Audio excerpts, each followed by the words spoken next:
I'm here in Bogota, Colombia to learn from the best barber in the world. My name is Baker Blends and I want to become the best barber in the world. To do that, I know I need to learn from the best. Baker Blends. Holy fuck, let's fucking. It all starts up here. Golden brown, texture like sun.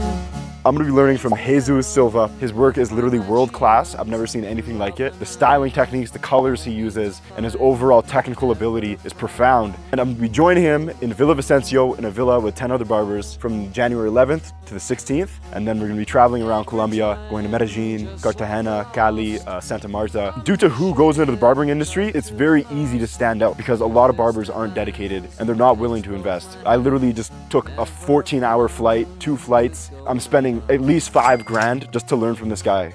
Currently it's 6 o'clock, sun sets at 5:50, that's why it's getting so dark, and it sets pretty quick. So I need to go get this food so I don't get stabbed in pitch black and left on the streets of Colombia. Yeah. And so the young, uncertain American boy ventured out into the quickly darkening streets of Colombia with nothing but a hope to make it back in one piece. To ease his homesickness, he ate an American cheeseburger and shortly after stumbled upon a gym. He got a quick and dirty little pump, flexed his little frame, and headed back to his hotel to rest for the long day ahead of him.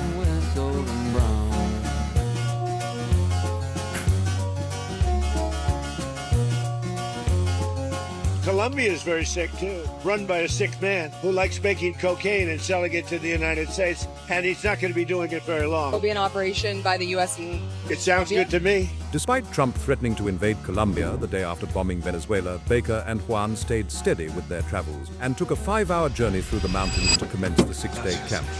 Sebas. They toured the villa and shortly after hit their beds.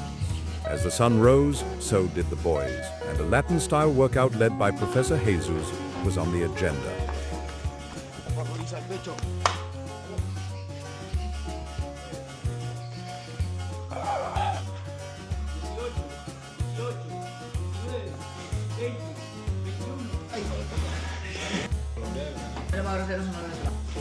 And now that our stomachs were fed and our blood was moving, according to Professor Jesus, that means we are ready to learn. So we got into this burst fade demonstration.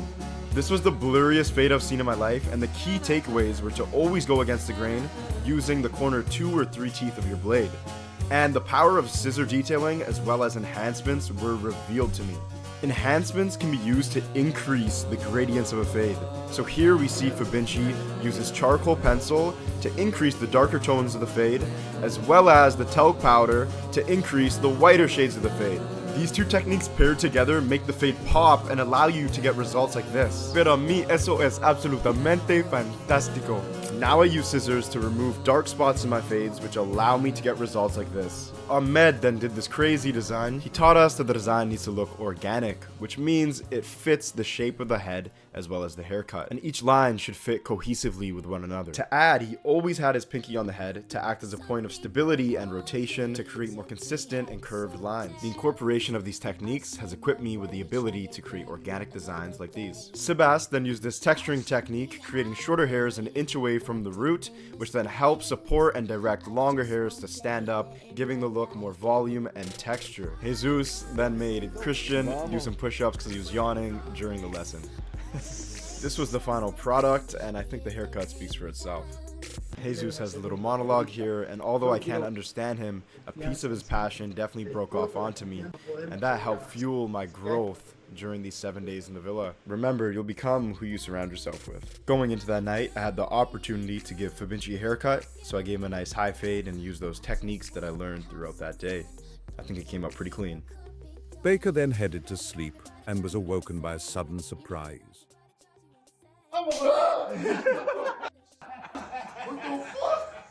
With his buttocks still stinging, he stumbled his way to Jesus's lesson in color. He taught us the concept of analogous and complementary colors. Pause the video here if you want to know more. He then gave us some advice to look at nature to draw inspiration when we want to create art. As you can see, this parrot exhibits split complementary colors, which look beautiful. We paired up and started coloring mannequins of our own. Mixing semi-permanent hair color with an activator in a 1-to-1 ratio, we created our colors and began applying them to the hair to create this rainbow effect. If you wanna to train me like an animal that keep your eye. After days of travel and a couple preliminary lessons, we were ready to learn from the maestro himself.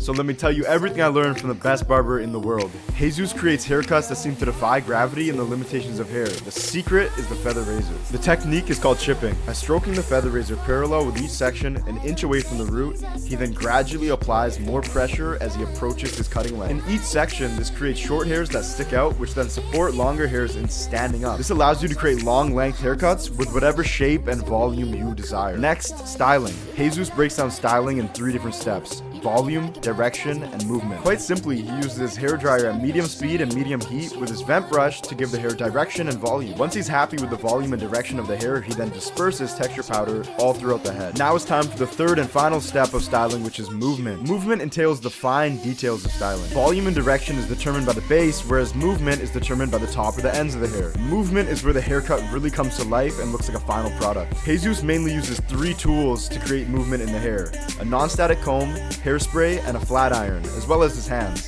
Here he uses hairspray as well as a brush and his finger to get the flyaways flush with the shape he is creating. In this panel of the head, he uses a straight iron to get a wing-like shape. Here he pins off this top panel of the head and comes back 10 minutes later to finish it off with his curling iron, and wow, it's muy precioso. He then finished with hairspray, a couple of blows, and then refined the tips using his scissors. To bring the whole thing together, he then painted the mannequin's face. I've never seen anything like this.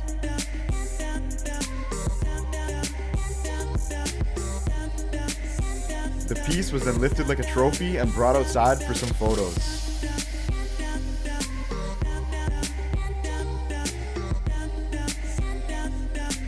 I think everyone watching was pretty shocked, but also inspired, so we took up our own projects once again and started getting to work. Let me introduce you guys to the squad. This is Ramon.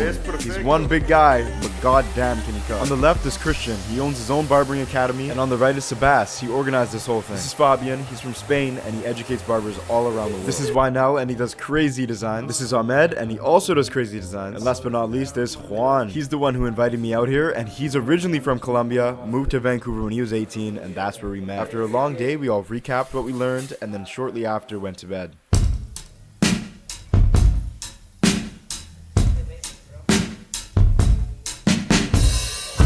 Okay, I'm sorry to cut off this cinematic ass experience, but I need to give you guys some value. Good fades are not made from the numbers on your guards. They're made by spreading out white, gray, and black tones consistently. Knowing this, Fabinci says to break each side of the head into 3 sections: the temple, the middle, and the back. Hair tends to be densest on the back of the head, thus it has the darkest tones. Knowing this, we're gonna fade out the back first and then match the other 2 panels to it. And that's fading 101. Now welcome to texturing 101. Jesus likes the length here, but not the flatness. So we simply have to make the hairs lighter so they stand up easier. To do so, we're going to use the corners of our feather razor and begin stroking the hair an inch from the root to remove weight and add shorts. These shorts will spike from the scalp and support the longs in standing up. That seemed to do the job.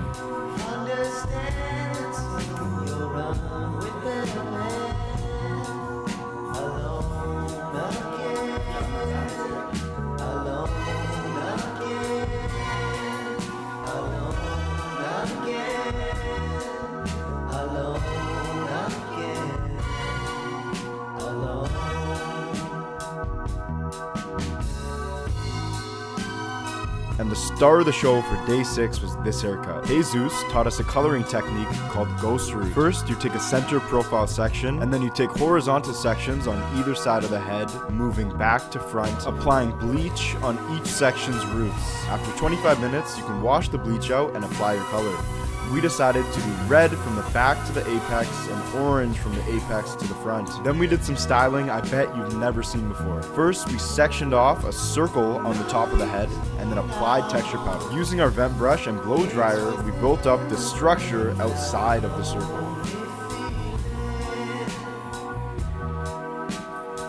Then using hairspray and our styling comb, we began creating spikes on the outside structure and then the inner circle. Once we had all of our spikes created, we began using our flat iron to bend them into the desired shape that we wanted.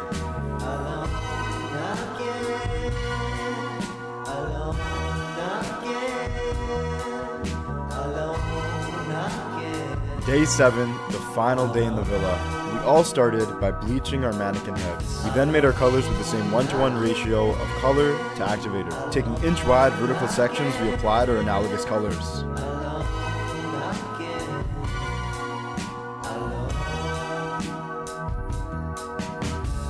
And to wrap up these hectic 7 days, Jesus presented his final piece of work. Juan and I said our goodbyes and then continued our trip across Colombia. Unfortunately, Baker came down with a severe case of traveler's diarrhea after eating some suspicious street pork. His symptoms persisted for the remaining 2 weeks of the trip, causing him to lose 15 pounds. That is a true story, but regardless, I had an amazing time, and don't forget to chase your dreams.